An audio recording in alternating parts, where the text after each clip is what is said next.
Bismillahirrahmanirrahim. Surah Ali Imran. Ya. Alhamdulillah Al-Baqarah sudah selesai.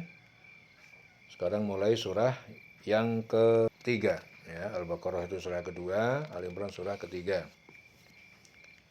Bismillahirrahmanirrahim. Alif Lam Mim. Ya. Allahu la ilaha illa huwa al-hayyul qayyum. Allah la ilaha. Tidak ada Tuhan yang berhak disembah illa huwa, melainkan Dia, al-hayyu al-qayyum. Al-hayyu maha hidup, al-qayyum yang terus-menerus urus makhluknya. Itu al-qayyum. Jadi keluarga Imran ini dijelaskan banyak masalah menyangkut akidah, hukum dan akhlak. Pada surat terdahulu diceritakan sebagian sejarah Banu Israel itu berupa berbagai macam penyelewengan yang mereka lakukan. Namun pada surat ini, Ali Imran ini disebutkan beberapa hal, antara lain apa? Sisi-sisi lain kesesatan dan penyelewengan Bani Israel. Ya, petunjuk bagaimana seharusnya seorang mukmin berakidah dan berperilaku. Ya, hakikat agama samawi, etika bertobat, petunjuk bagaimana menyikapi kemenangan dan kekalahan. Jadi permulaan surat ini sama dengan permulaan surat terdahulu. Alif Lam Mim. Ada apa? Huruf-huruf yang disebut untuk menjelaskan bahwa Al-Qur'an yang penuh kemukjizatan itu terdiri atas huruf-huruf tersebut. Ya. Disebut juga apa? Untuk menarik perhatian agar mendengarkannya. Jadi ini Alif Lam Mim ini sama dengan ayat sebelumnya Al-Baqarah, ya. Jadi huruf-huruf tersebut itu menjelaskan bahwa Al-Qur'an itu penuh kemukjizatan. Terdiri atas huruf-huruf Allahu la ilaha illa huwa al-hayyul qayyum. Allah itu esa. Tidak ada Tuhan selain Dia. Ya, segala ciptaan dan keberaturan yang ada di alam raya ini dapat menjadi saksi akan hal itu. Ya. Al-Hayyu Al-Qayyum. Ya, Dia itu hidup kekal tanpa akan pernah mati. Ya, Dia mengatur dan mengurus seluruh isi alam. Nazzala alaikal kitab, nazzala, Dia telah menurunkan alaika kepada kamu Muhammad al-kitab, yaitu kitab Al-Quran, bil haqqi, dengan kebenaran, musaddiqo, yang membenarkan lima baina yadayhi, terhadap kitab baina yadayhi yang turun sebelumnya, pada masa sebelumnya. Wa anzala at-taurata, Dia menurunkan kitab Taurat kepada Musa, wal Injil, dan juga Injil kepada Isa. Wa anzalat taurata wal Injil. Jadi Dia menurunkan Al-Qur'an kepada kamu, hai Muhammad. Kitab itu berisikan kebenaran yang menyangkut pokok-pokok ajaran samawi. Dan dalam kitab-kitab terdahulu sebelum Dia, yaitu telah diturunkan Taurat kepada Musa. Jadi sebelum Nabi Muhammad itu telah diturunkan apa? Taurat kepada Musa, Injil kepada Isa. Jadi oleh karena itu Al-Quran itu pentazkiyah yang merekomendasi kitab-kitab sebelumnya. Apa saja berita yang dibenarkannya, maka berita itu diterima. Dan apa saja berita yang ditolaknya, maka berita itu tertolak. Jadi kitab tersebut sejalan dengan kitab-kitab sebelumnya dalam semua tuntutan yang disepakati para rasul. Oleh karena itu orang-orang ahlu kitab tidak dapat membenarkan kitab-kitab mereka jika mereka tidak beriman kepada Al-Quran. Ya, hal itu karena apa? Karena kafir kepada kitab tersebut membatalkan keimanan mereka dengan kitab-kitab mereka. Min qablu hudal linnas, min qablu, dari sebelumnya, sebelum turun Al-Quran, huda sebagai petunjuk, linnas bagi manusia, wa anzalal furqan, dan Dia Allah menurunkan Al-Furqan, kitab pembeda antara yang benar dengan yang salah. Innalladzina kafaru, dan sesungguhnya orang-orang yang ingkar, kafir bi ayatillah, kepada ayat-ayat kitab Allah, lahum, bagi mereka adzabun syadid, siksa yang amat keras. Ya. Wallahu azizun dzuntiqam, dan Allah Maha perkasa, Maha mempunyai pembalasan siksa yang berat. Azizun dzuntiqam. Jadi sebelumnya min qablu, sebagai petunjuk bagi manusia, dan dia menurunkan Furqan. Ya, Furqan itu Al-Qur'an, kitab yang membedakan antara yang benar dan yang salah. Ya. Sungguh orang-orang yang ingkar terhadap ayat-ayat Allah akan memperoleh azab yang berat. Jadi orang-orang yang ingkar terhadap ayat Allah akan memperoleh azab yang berat. Allah Maha perkasa, lagi mempunyai hukuman. Azizun dzuntiqam. Kedua kitab tersebut itu diturunkan sebelum Al-Quran, Taurat, Injil, agar dapat menjadi petunjuk bagi umat manusia. Ketika mereka menyeleweng dari ajarannya, Allah menurunkan Al-Quran sebagai pembeda antara kebenaran dan kebatilan, penjelas antara petunjuk dengan kesesatan. Jadi Al-Quran itu apa? Adalah kitab yang selalu benar. Jadi Al-Quran itu kitab yang selalu benar. Siapa saja yang meninggalkan ajaran yang terkandung di dalamnya, dalam Al-Quran, dan mengingkari ayat-ayatnya, pasti akan mendapatkan siksaan yang pedih. Tersiksa sendiri otomatis, ya. Jadi Allah Maha Kuasa, tidak ada suatu apapun yang dapat mengalahkan Allah. Dia akan membalas siapa saja yang perlu dibalas. Innallaha la yakhfa 'alaihi syai'un fil ardi wala fis sama. Innallaha, sesungguhnya Allah, la yakhfa, tidak ada yang tersembunyi, 'alaihi, baginya, syai'un, sesuatu, fil ardi, di bumi, wala fis sama, dan juga tidak ada yang di langit. Bagi Allah tidak ada sesuatu pun yang bisa tersembunyi, baik di bumi maupun di langit. Allah Maha mengetahui segala sesuatu, jadi tidak ada sesuatu apapun di langit dan di bumi, kecil ataupun besar, tampak atau enggak nampak, yang tersembunyi di mata Allah. Ya, sebenarnya lebih luas dari langit dan bumi, tapi disebutkan hanya bumi dan langit itu karena penglihatan manusia tidak dapat melebihi itu. Jadi sebenarnya semuanya Allah Maha mengetahui, baik yang tersembunyi atau enggak, itu semuanya. Tapi di sini disebutkan langit dan bumi karena memang pandangan manusia itu tidak dapat melebihi jangkauan lebih dari itu. Huwaladzi yusawwirukum fil arham, dialah Allah alladzi yang yusawwirukum, membentuk rupa kalian, fil arham, di dalam rahim, kaifa yasha, sebagaimana yang dia kehendaki. La ilaha illa huwa, dan tidak ada Tuhan yang berhak disembah illa huwa, melainkan dia, Allah. Al-Aziz Al-Hakim, dia Maha perkasa dan Maha bijaksana. Dialah yang membentuk kamu dalam rahim menurut yang dia kehendaki, yang menurut Allah kehendaki. Tidak ada Tuhan selain dia. Dialah yang Maha perkasa dan Maha bijaksana. Jadi dialah yang membentuk kalian ketika masih berupa janin dalam rahim dengan berbagai macam bentuk yang dia kehendaki. Ya. Tidak ada Tuhan yang berhak disembah kecuali dia, yang Maha perkasa dalam kekuasaannya, Maha bijaksana dalam penciptaannya. Jadi ayat ini menunjukkan satu sisi kemukjizatan berupa kekuasaan Tuhan Sang Pencipta, yaitu berubahnya sebuah sel telur ataupun ovum yang subur menjadi seorang manusia sempurna dengan organ tubuh lengkap dan terdiri atas jutaan sel-sel dengan tugas sendiri-sendiri. Ya, nanti akan disebutkan di dalam Al-Quran ayat-ayat yang memerinci, ya, beberapa fase perkembangan janin. Yang diisyaratkan dalam ayat ini khusus berkenaan dengan kekuasaan mutlak Allah, ya, dalam proses pembentukan janin. Ya, mutlak itu, ya.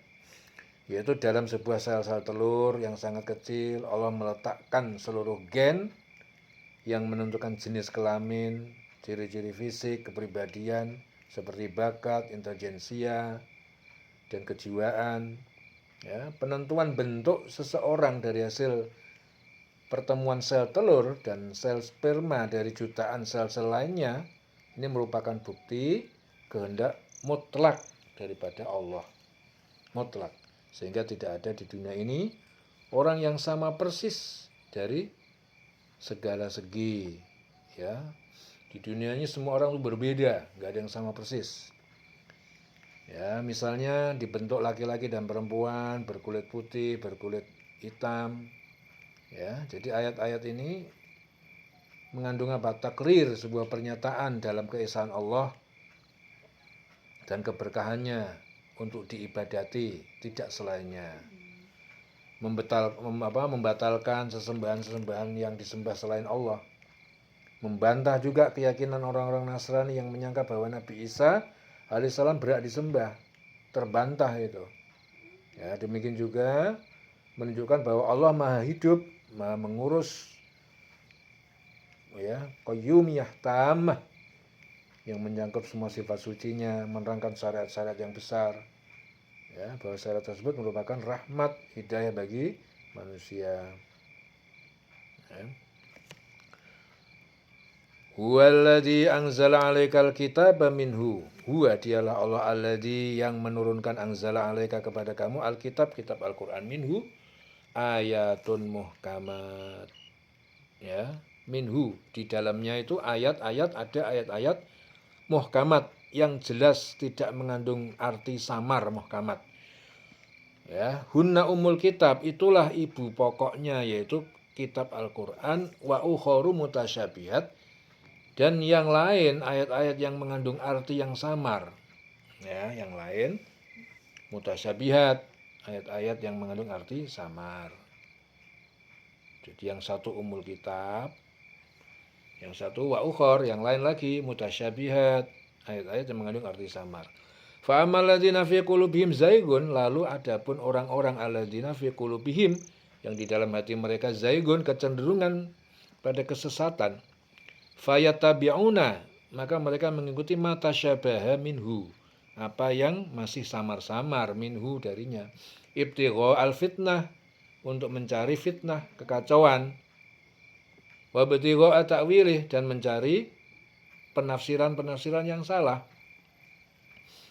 Wa ma ya'lamu ta'wilahu, dan tidak ada yang mengetahui takwilnya, penafsiran ayat-ayat mutasyabihat itu, illallah, kecuali Allah.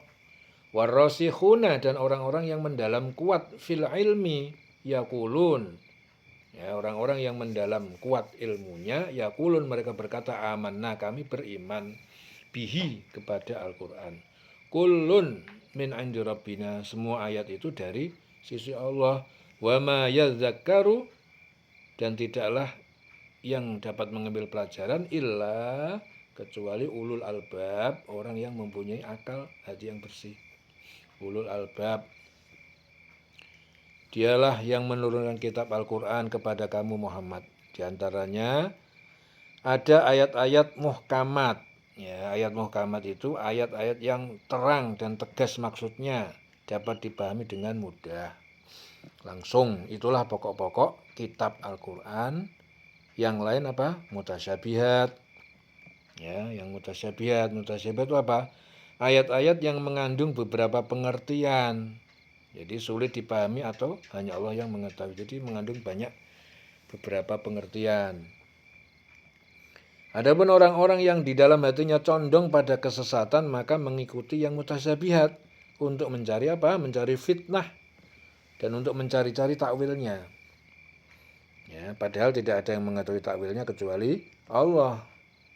Dan orang-orang yang ilmunya mendalam berkata apa? Kami beriman kepada Al-Qur'an, semuanya dari sisi Tuhan kami. Tidak ada yang dapat mengambil pelajaran kecuali orang yang berakal. Jadi diperlukan hati yang bersih, pikiran yang jernih. Ya.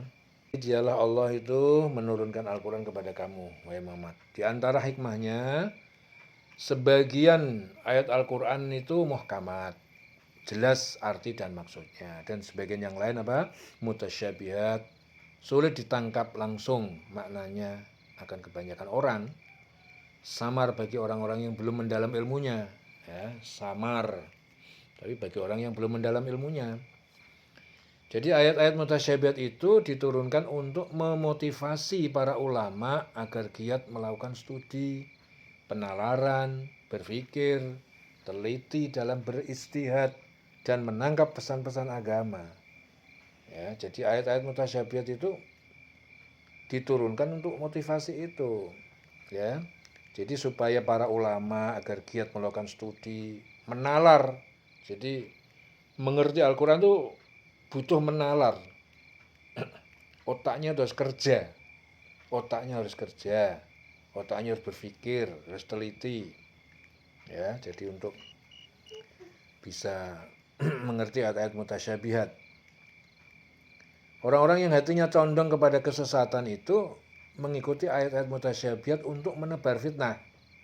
Ya, dan untuk menakwilkan, dia takwilkan, dia maknai sesuka hati mereka.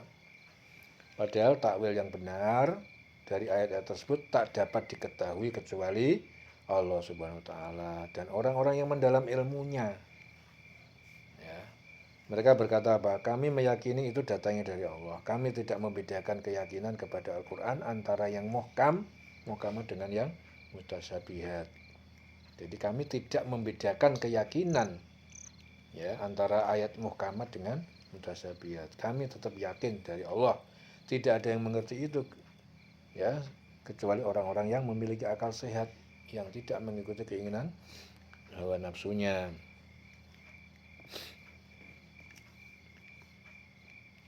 Rabbana la tuzigh qulubana, Tuhan kami janganlah engkau palingkan dari kebenaran. Tuzigh qulubana, hati kami qulubana, ya Tuhan kami janganlah engkau tuzigh qulubana, engkau palingkan dari kebenaran hati kami. Ba'da id hadaitana, sesudah saat engkau memberikan petunjuk hidayah kepada kami. Wahab lana, dan berikanlah kami milladunka rahmatan, dari sisi engkau rahmat dari sisimu ya Allah, rahmat ketetapan hati. Innaka antal wahhab, sesungguhnya engkau maha pemberi. Mereka berdoa apa? Ya Tuhan kami, janganlah engkau condongkan hati kami kepada kesesatan setelah engkau berikan petunjuk kepada kami, dan karuniakanlah kami rahmat dari sisimu, sesungguhnya engkau maha pemberi. Jadi mereka yang berakal sehat itu, ya, yang ulul albab itu, mereka selalu berdoa, ya Tuhan kami, janganlah engkau jadikan hati kami menyeleweng dari kebenaran, dan engkau tunjuki kami, ya. Ya Allah Tuhan kami, janganlah engkau jadikan hati kami menyeleweng dari kebenaran setelah engkau tunjuki kami. Berikanlah kami rahmat dari sisimu berupa kesesuaian, pemantapan hati. Sesungguhnya hanya engkau lah pemberi dan penolak. Rabbana innaka jami'un nas liyaumin la raiba fihi. Rabbana Tuhan kami, sungguh engkau jami'un nas, yang mengumpulkan manusia, seluruh manusia. Innaka jami'un nas liyaumin la raiba fihi, untuk suatu hari yang tidak ada keraguan di dalamnya, yaitu hari kiamat, ya, pada hari kiamat itu. Innallaha la yukhliful mi'ad, sungguh Allah tidak pernah dia mengingkari janjinya. Ya Tuhan kami, engkaulah yang mengumpulkan kami, engkaulah yang mengumpulkan manusia pada hari yang tidak ada keraguan padanya. Ya, sungguh Allah tidak menyalahi janji.